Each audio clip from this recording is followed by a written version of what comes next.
Can you imagine what it's like to be a bat, flying through the air, maybe eating insects? In this little guy's case, he's a fruit bat, so he doesn't eat insects, but his experiences are probably still really different from ours. What is it like to be inside the mind of a creature that is not like us? Hello, I'm a nocturnal placental flying mammal, a member of the family of Pteroididae, or Pteroididnae. If you can't tell, I'm a bat! Today, we're going to talk about the problem of consciousness. And in order to talk about that, I'm going to first try to define for you what consciousness is supposed to be. How do we define consciousness in different ways? And which is the sense in which consciousness matters to us as philosophers? After going over some possible definitions of consciousness, different ways to understand what it might be, I'll go over with you Thomas Nagel's 1974 paper, What is it like to be a bat? And in this paper, he tries to give us a definition of consciousness that has been long used by philosophers to try to get at the central issue, the big mystery that we're trying to solve for a large part of this semester. Nagel writes, "Without consciousness, the mind-body problem would be much less interesting. With consciousness, it seems impossible." Now that's a quite intense claim, right? Consciousness lies at the center of a bunch of related philosophical issues. So it's important to get clear on what it's supposed to be. I'm going to give you some examples of sentences in the English language that use the word consciousness. As she regained consciousness, Celia started thinking about how badly she wanted to have pancakes for breakfast. Now in this sentence, the word consciousness seems to mean something like wakefulness, right? You can imagine Celia waking up in the morning, stretching and thinking about breakfast. And in that sense, she's regaining consciousness in the sense that she is waking up, right? Now here's another sentence. Jasper was conscious that Olivia did not love him. In this sentence, it seems like we're using the word consciousness to mean something like awareness, right? When you're conscious of something happening, for example, you're aware that it's happening, right? Aware that it's happening or aware of it happening. Here's another sentence along the same lines. Soraya became conscious of the tall man standing in the corner of the room. So the implication is Soraya has become aware of this man who's standing maybe ominously in the corner of the room, maybe bashfully in the corner of the room. This sense of consciousness implies a kind of epistemic, a knowledge-based relationship between the person who is conscious of or conscious that something is going on and the object.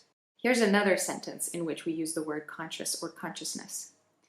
His consciousness focused on thoughts of freedom, setting aside worries about dishonor and destitution.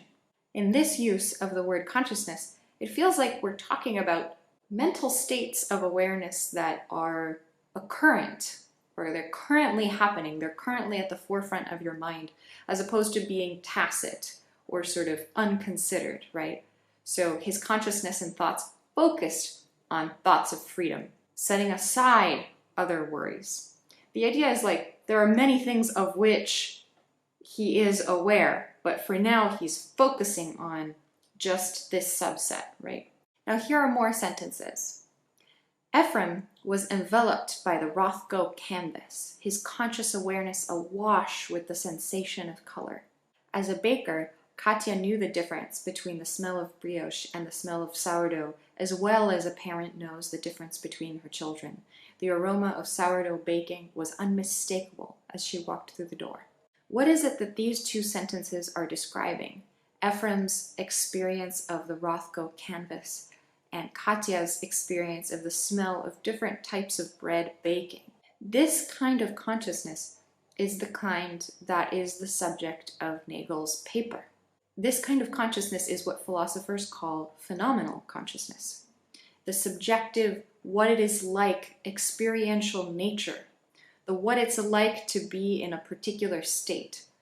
Kind of think about how Katya is sensing certain features of her environment. She's smelling the difference between different kinds of bread. These are properties out in the world, but her access of these properties, her thinking about these properties, her sensing these properties, has a particular experiential character, we might say. There's something it's like to smell sourdough bread baking. There's something it's like to recognize that sourdough smells different from brioche. Similarly, there's something it's like for Ephraim to stand in front of a Rothko canvas and take it in visually. It's an experience that involves maybe color sensations and maybe also some emotional states. But there's something it's like to be Ephraim at that moment, standing in front of the Rothko canvas. And that's the sort of thing we describe as phenomenal consciousness. Other words that we use sometimes for phenomenal consciousness are words like qualitative consciousness. We describe individual mental states of awareness sometimes as qualitative states, or we describe the consciousness as consciousness of qualitative properties. And sometimes philosophers give these qualitative properties, the experiential properties, a name. They call them qualia. The singular of qualia is quale. So you can have one quale, for example, the quale of the experience of red, the pure experience of just redness. So you've got one red experiential quale. Maybe you have multiple qualia. Maybe you're seeing a rainbow at the same time as you're listening to a symphony. Then you're experiencing multiple qualia. As an aside here, there are philosophers and non-philosophers who are sometimes suspicious of this kind of language. They think that putting consciousness in these terms makes it substantive. So the idea of making experiences of red have their own noun, like quale, qualia, might make it seem like we're dealing already with a different type of object than other types of objects. And they might already object at this point, before we've even analyzed the concept. Now, I do want to take these worries seriously, but for the time being, I want us to hold out. These are just terms. So far, the only thing that I've introduced are different ways of conceiving of the concept of consciousness. And it does seem right to say that all of these different sentences are picking out slightly different ideas of what consciousness is. And that's one of the reasons why this problem of consciousness is kind of tricky. Because when two people talk about consciousness, they might actually be talking at cross purposes. They might be talking about different things. And so as people who are studying mental phenomena, it's important for us to keep distinct these different notions of consciousness. Now here's yet another kind of consciousness that might be important to highlight, which is an idea of self-awareness. So for example, sometimes when we talk about in developmental psychology, when children develop consciousness, sometimes we're talking about how children come to be self-aware, how they start having thoughts about their own mental states. Sometimes that's described as self-awareness, sometimes that's described as self-consciousness. Some people just use consciousness to describe that state. But at least conceptually, it seems possible to differentiate the notion of consciousness as wakefulness on the one hand, consciousness as awareness of something, consciousness as a state that's occurrent as opposed to tacit, consciousness as subjective experience, and consciousness as self-awareness. Those are at least 5 different ideas of what consciousness might be. Some theorists go as far as to specify 12 different senses in which we use the word consciousness. Awesome use of the language, dude. Basically, throw a rock and you'll find a theorist who thinks there's at least 3 different ways of defining consciousness. So I'm not here trying to give an exhaustive account of all of these different notions of consciousness, but just trying to point out, it's just important that we keep in mind that there's lots of ways of using this word and lots of different objects that we might refer to by using it, right? So the word consciousness is not univocal. It doesn't have a single meaning. It's actually polysemic. It has many different senses in which it is used. And as theorists, it's important to keep these notions separate in our minds. It might be necessary to have 12 different ideas of what consciousness is. But for the time being, I just leave you with the ones that I have described. So for now, we'll be focusing on the notion of subjective experience that I have described as phenomenal consciousness. The philosopher David Chalmers has argued that explaining how subjective experiences arise in physical bodies is the hardest problem in consciousness studies. He calls it the hard problem. Today we'll be discussing Thomas Nagel's paper, What Is It Like to Be a Bat? And in this paper we see part of the reason why this problem is supposed to be a hard problem. So pay attention and see if you can figure out whether you agree with Nagel that this is a hard problem, whether you agree with his reasons for stating that consciousness is a deep problem for science and for materialism. As a brief aside here, and maybe a possible discussion question, think about the question, are all mental states necessarily conscious states? Are all of my psychological mental states thereby conscious?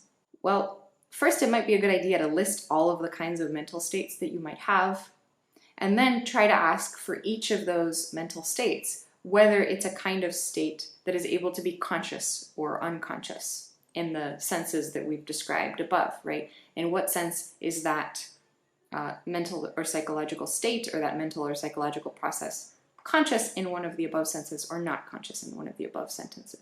And then ask yourself, is there one kind of consciousness that underlies all of these mental states? Is there one kind of consciousness that's required for all of these mental states, otherwise they don't even count as mental? Or are mental states distinguished by some feature besides consciousness?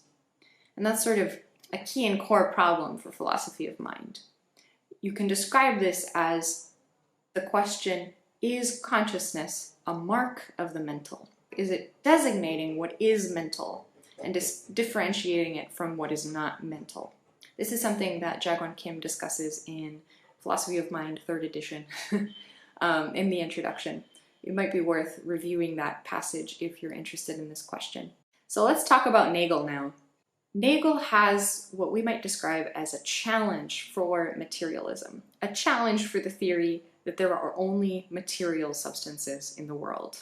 Nagel asks, what is it like to be a bat? What could it be like to fly around with the use of sonar, to catch flying insects, maybe to fly while drunk? This is one of my favorite facts about fruit bats, is that they have a very, very, very high alcohol tolerance and are still able to navigate even while drunk. Yo, the name is Patrick. The logic is erratic. Potato in a jacket. What is it like to sleep upside down? What is it like to have poor eyesight like a bat? I'm blind! No! I can see! It's a miracle! To have limbs that are wings, right? And what is it like to sleep in a tree upside down with all your buddies? Nagel argues that science is ill-equipped to answer this question. Seems to have no effect, Doctor. And not just science. In particular, Nagel thinks that a materialist science, one that takes it to be the case that only material substances exist, is ill-equipped to answer this question. I just blew in from a biology lab. I'm back and I'm flapping free. So what is it like to be a bat and emit a squeak and have it bounce off of an object and come back to my little bat ears, right, and be processed in my little bat brain and have that information turn into a sensory experience? Science can do a lot of stuff. Brain fried, electrified, expected and injectified. It can describe the motion of the bit of sound leaving the bat's mouth. It can describe how the sound bounces off of an object, comes back, hits the bat's, maybe cochlea or whatever the bat equivalent of a cochlea is, how the neural signal travels through the bat's brain. Let me tell you a story, and it's all about... All of these things are things that science can do. Nagel thinks, though, that in a sense, science is just describing the objective point of view, the sort of neutral, observer-independent point of view. I'm at no point saying, this is where the subject, the bat, comes in. And they used to call me Batty. Batty Coda. Nice to meet you. Bonjour. I'm talking about neurons, I'm talking about sounds, I'm talking about ears, I'm talking about squeaks. I might be talking about bat limbs and bat abilities. Rap like an animal, but I'm a mammal. But at what point am I talking about what it's like from the subjective point of view of the bat? Where does the bat's experience come in the scientific explanation? I rock and I ramble, my brain is scrambled. Nagel argues that the bat is left out of the picture in a sense. He thinks that describing things from a third-person objective point of view can't ever be a way to get at a first-person subjective point of view. So why is this a challenge for materialism? And how deep of a challenge for materialism is it? How would we put Nagel's argument in premise-conclusion form, if we're good philosophers? Here's one version, the Problem of Subjectivity version. Premise 1. There is something that it's like to be a bat. Bats have phenomenal experiences, or a subjective point of view, if you like. There's something it's like to be a bat. They do have experiential states as they hang upside down, or fly through the air, or catch insects using echolocation. Premise 2. Science can only ever describe things from an objective point of view. The conclusion then is, science will not tell us what it's like to be a bat, or much at all about subjective experiences. Here's another version of Nagel's argument. We can call this a knowledge argument. Premise 1. There is something it is like to be a bat. Bats have phenomenal experiences, a subjective point of view. Premise 2. But we can't know what it's like to be a bat. We can't take up the bat's point of view. Premise 3. We can know all of the physical properties of bats. We can know everything about bat brains, everything about bat limbs, everything about how sonar works, and so on and so forth. Anything that can be described physically, we can know about bats. Conclusion. Knowing all the physical properties of bats is not the same as knowing what it's like to be a bat. Here's a third version of Nagel's argument. We can call this an explanatory argument. Premise 1. Physical accounts explain at most structure and definition. Premise 2. Explaining structure and definition is not sufficient to explain consciousness. Therefore, conclusion, no physical account can explain consciousness. This final version of the argument comes from a 2003 paper by David Chalmers, which we'll be discussing later in the semester. So, depending on how we put Nagel's argument is kind of where the core issue is supposed to be for science. But in broad strokes, Nagel's objection seems to be that in describing physical states, it feels like we're leaving out the very thing that we want to be explained, namely the subjective character or the phenomenal experience of being a certain type of creature. You can imagine Nagel's argument applying to other types of creatures. Get me another one. Get me another animal! For example, octopuses. What is it like to be an octopus? Science has gotten a little bit better at describing all of the very interesting, fascinating ways in which octopuses process information in their environments. They've got really unique sensory systems. They have skin that can change color. They have taste buds on many, many parts of their external body, on their skins. They have limbs, 8 limbs, that move independently of each other and can make sort of small types of decisions independently of the central body. And octopuses also have eyes that are structured very similarly to ours, but they don't have a central nervous system that's structured similarly to ours. All of these things are things that we know, that science can describe. But is all of that information sufficient for us to be able to take up, to adopt the octopus's subjective point of view? Is that enough for us to be able to start simulating an experience of what it's like to be an octopus?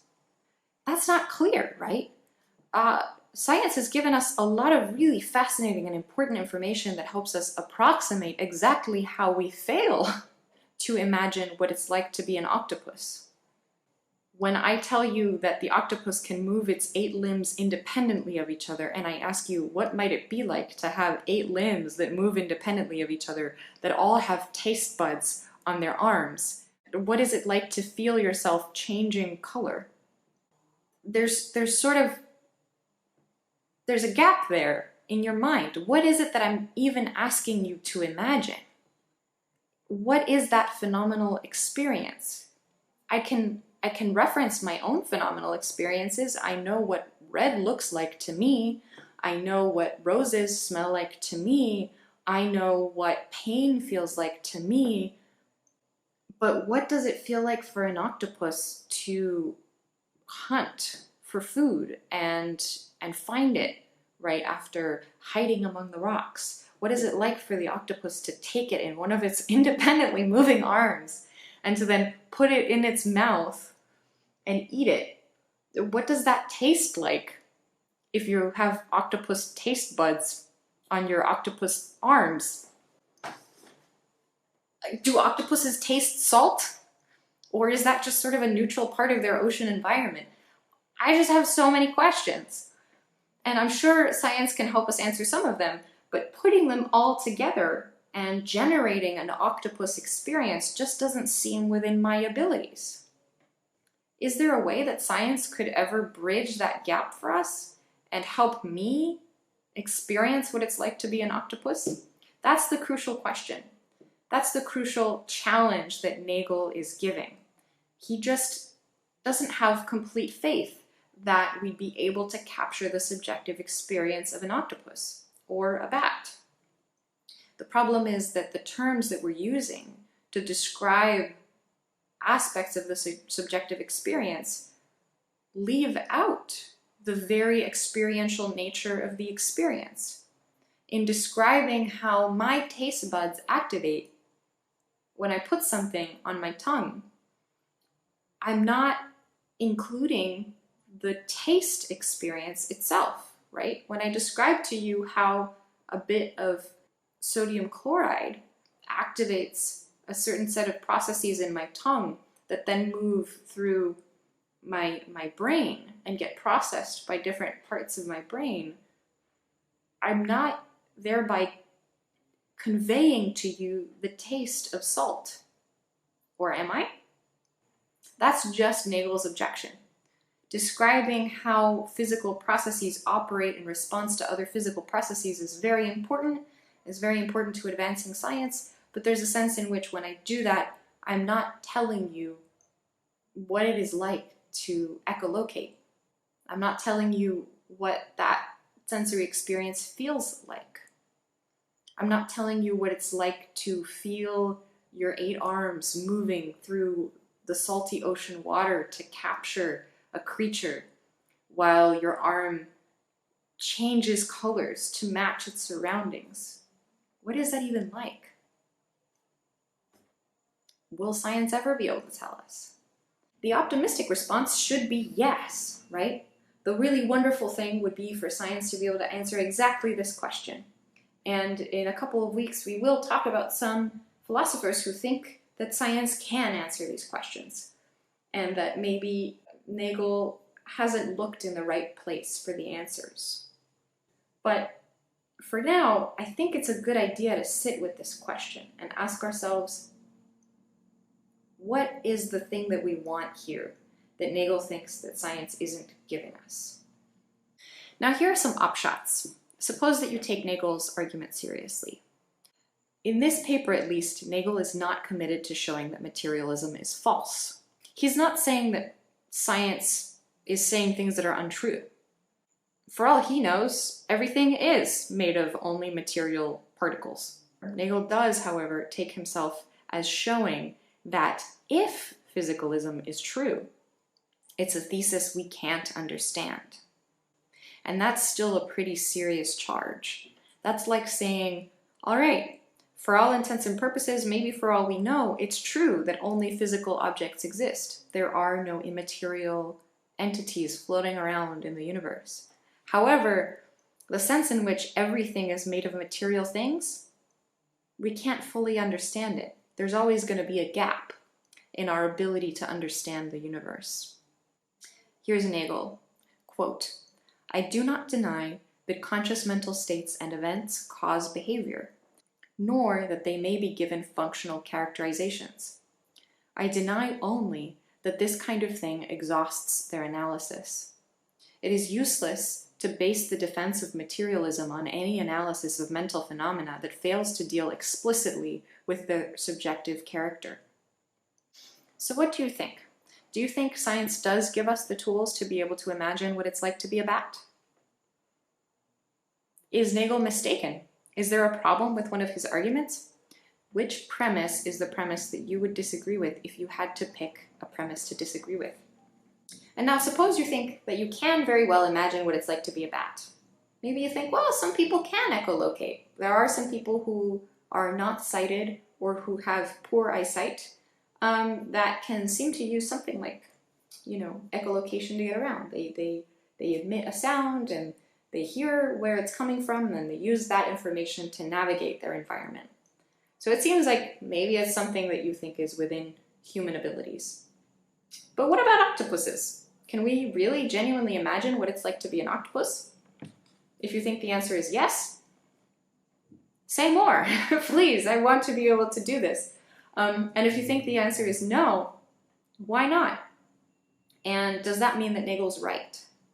So the crucial point here is that ideally we would want science to be able to tell us what the subjective experience of any creature with subjective experiences is like. We would like a finished and complete science to give us this information. If Nagel's wrong, that should be possible. If Nagel's right, then maybe we will meet all kinds of creatures who we can give full and complete physical specifications of, but whose experiences we'll never be able to fully understand. And if that's true, doesn't that change some of our thinking about how to do philosophy, how to think about other creatures' rights, how to think about how to develop new technology?